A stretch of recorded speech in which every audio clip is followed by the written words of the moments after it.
Hi, my name is Katrina Ingeldrum, and I am the Office of Public Instruction's Math Instructional Coordinator. Once a month for a while now, I've been sharing some of my favorite resources and strategies that you can use in your classroom in order to engage students in mathematical thinking and learning. Today, I'm going to kind of pivot a little bit. Whereas before I showed you strategies and activities, today I'm going to show you a really great resource that I love that really helps teachers integrate IEFA or IEFA into their classroom in a mathematical way. So this resource comes out of Simon Fraser University, which is out of Canada. They have created a lot of stories that have mathematical reasoning and thinking, as well as Indigenous ways of knowing involved in the framework of the story.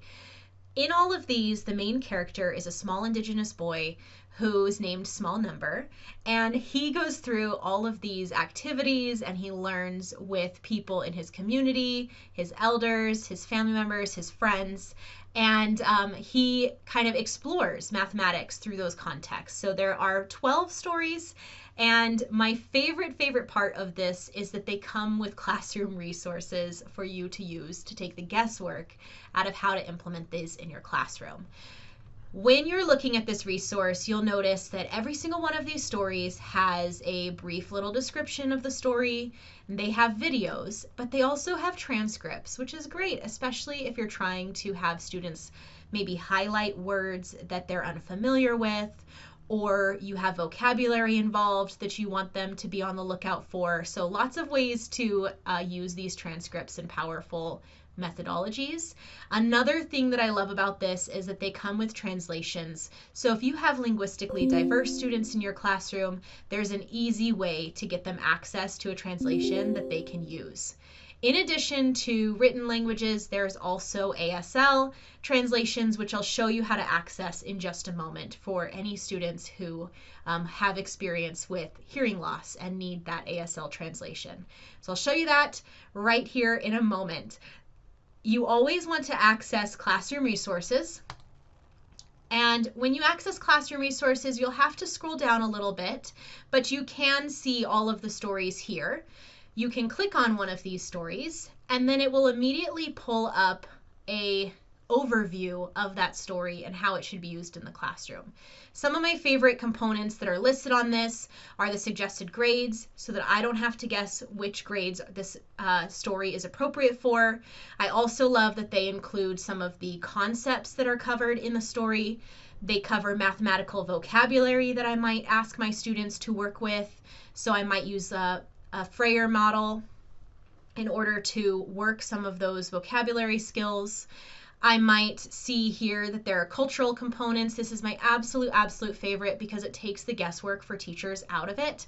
You do not have to be a cultural expert at this point because they have taken the time to so thoughtfully provide you with resources that are accurate and vetted by Simon Fraser University. So you can access these resources to expand your own awareness of cultural components included in the story, as well as maybe even share some of those resources and information with students, which is great. In addition to that, they have taken the time to pre-identify mathematical observations that happen throughout the video. So makes it very easy for teachers. They even have the answers identified. They have discussions and activities that are grade banded already.